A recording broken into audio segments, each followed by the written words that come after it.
Kia ora, I'm Chelsea Daniels, and this is The Front Page, a daily podcast presented by the New Zealand Herald. Most of central Auckland sits on the remains of 53 volcanic cones and craters. While there's no way of knowing when an eruption will happen, it's been said time and time again it's not a case of if, but when. New research now suggests that deathly clouds of hot, fast-moving gas and debris could travel much further than previously thought if an eruption happened in Auckland. But how likely is it that a volcanic eruption could happen in Auckland in our lifetime? And what can we gain from this new research? Today on The Front Page, we're talking to University of Auckland professor Jan Lindsay, who is spearheading this research into our volcanic threats.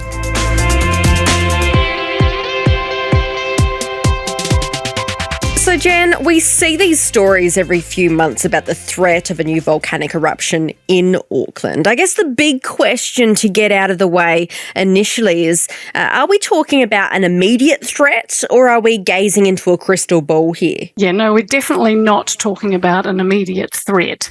I mean, to put things into perspective, we've had about 53 eruptions and volcanoes form over a 200,000 year period.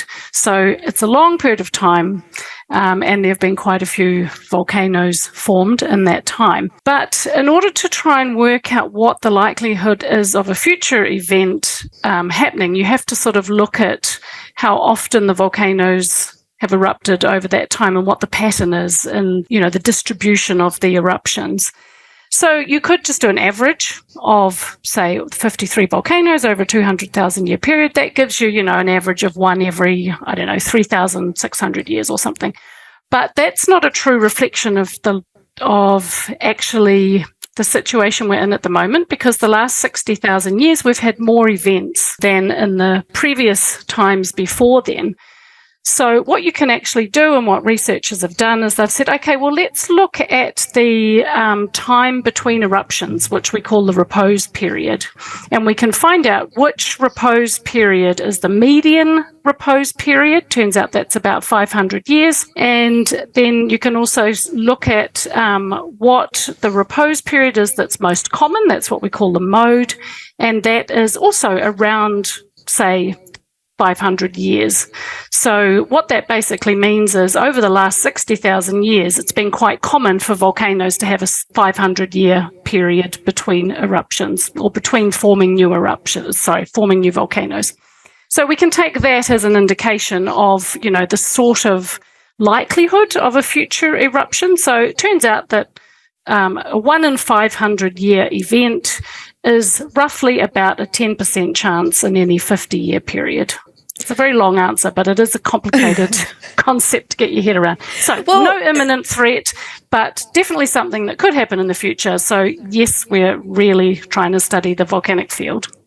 Right, so the latest eruption in Auckland was about 600 years ago, so I believe, but it is still considered active. Can you talk to us about that? Because when I hear active, I think, right, I live in Mount Eden, should I move?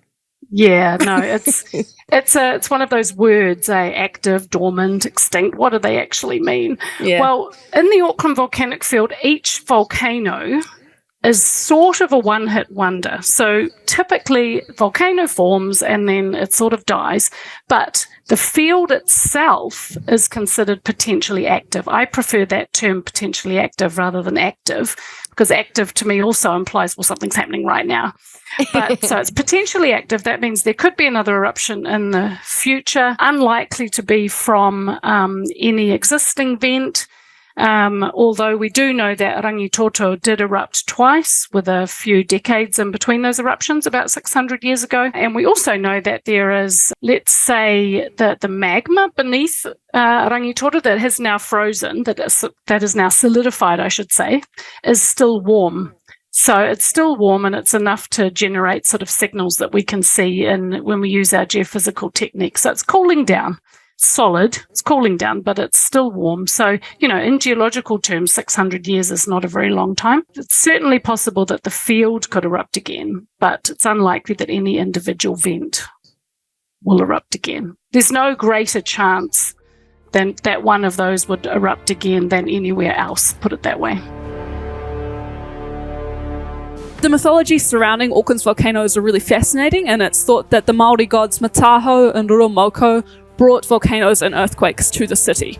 Many of the mountains and craters around Mangere to this day are still called the sacred footprints of Mataho. The volcanoes of Auckland were once the most densely populated areas by Māori prior to European arrival.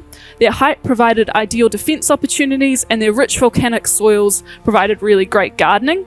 To this day, you can still see remnants of gardens and pa all around cones such as Mongofo. Well, recent research suggests, right, that these base surges from Auckland eruptions could travel up to 15 kilometres, which is about twice as far as previously thought. How does this finding change our understanding of these dormant or potentially active volcanoes? Sure.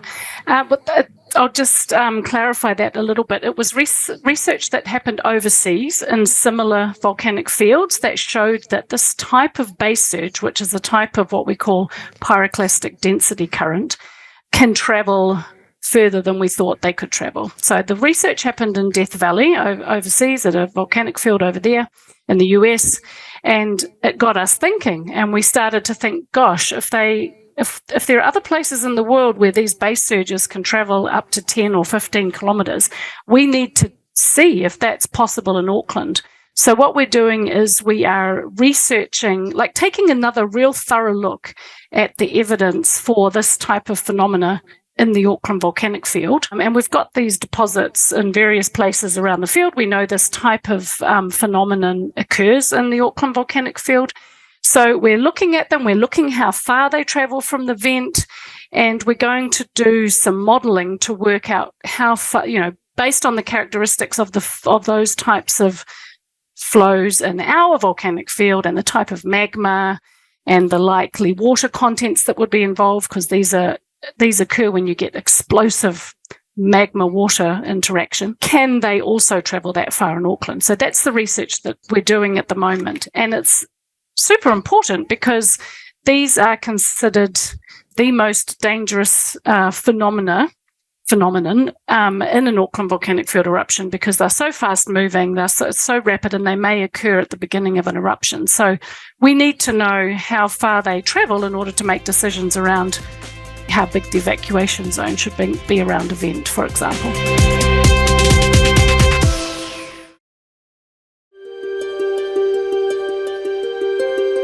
Of the 53 spots, That's right. Of those, are there any that researchers are kind of looking at a little bit more closely than others, or is it just all kind of like similar?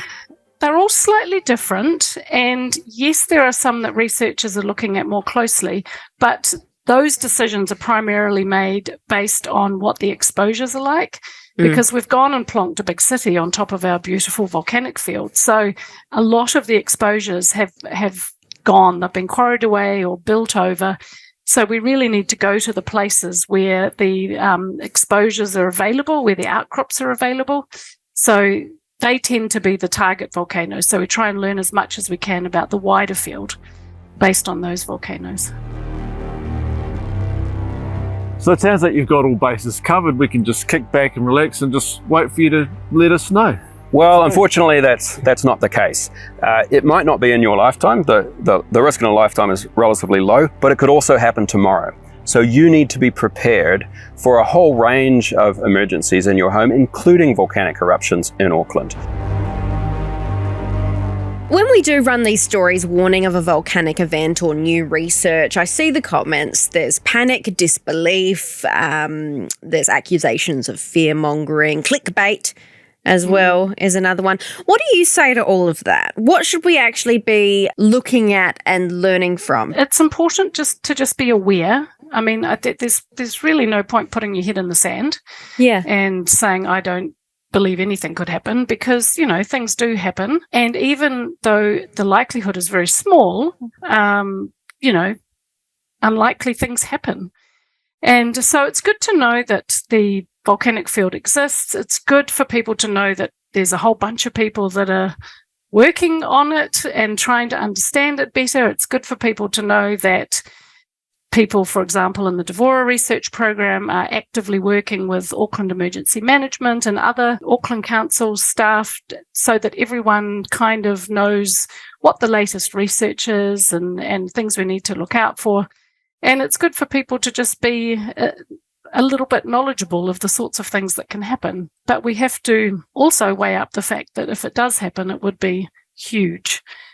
So it's what we call a low probability but very high consequence event. How do we approach communicating that then, like that inevitability of an eruption to the public that may not have experienced one in living memory, of course, without causing that alarm? Yeah, it's difficult. I think it's good to just keep talking about it, keep the conversation going, doing things like this, sharing our research, inviting people to look at our websites and our Facebook pages and just encouraging people to be curious about the world around them. Because often once they start realizing that, there've only been 53 eruptions over 200,000 years, that's actually not very many. And so it's might be reassuring to know that there's people researching it, that they don't happen very often, that the field is monitored, for example. Some of the key facts that we might like to share,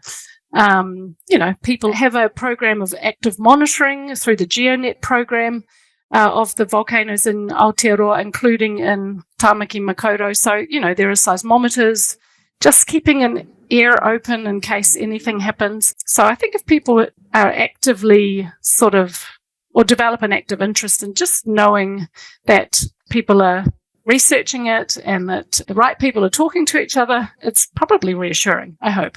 Well, it's the fear of the unknown, isn't it? If you don't know too much about the volcanoes if I called up my mum tomorrow and said, did you know that there are 53 technically active volcanoes in Auckland? She'd be like, why are you living there? But if you delve a little bit deeper and go through some of the basics, then,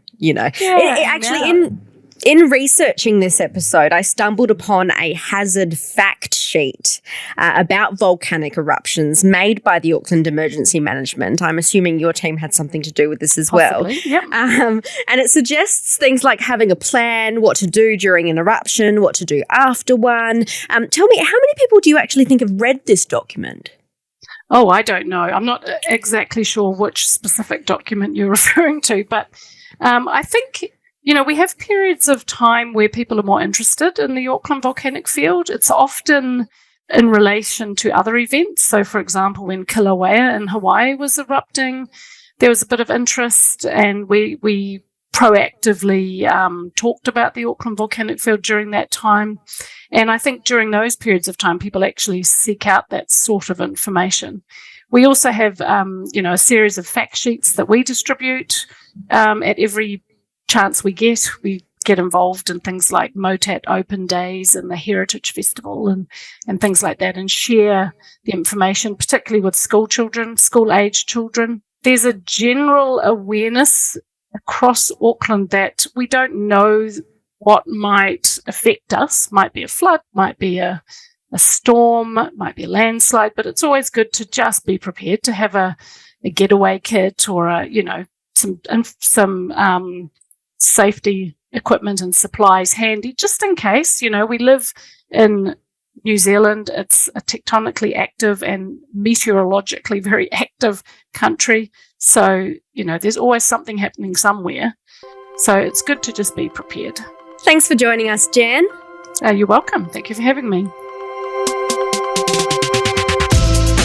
That's it for this episode of The Front Page. You can read more about today's stories and extensive news coverage at nzherald.co.nz. The Front Page is produced by Ethan Sills and Richard Martin, who is also our editor.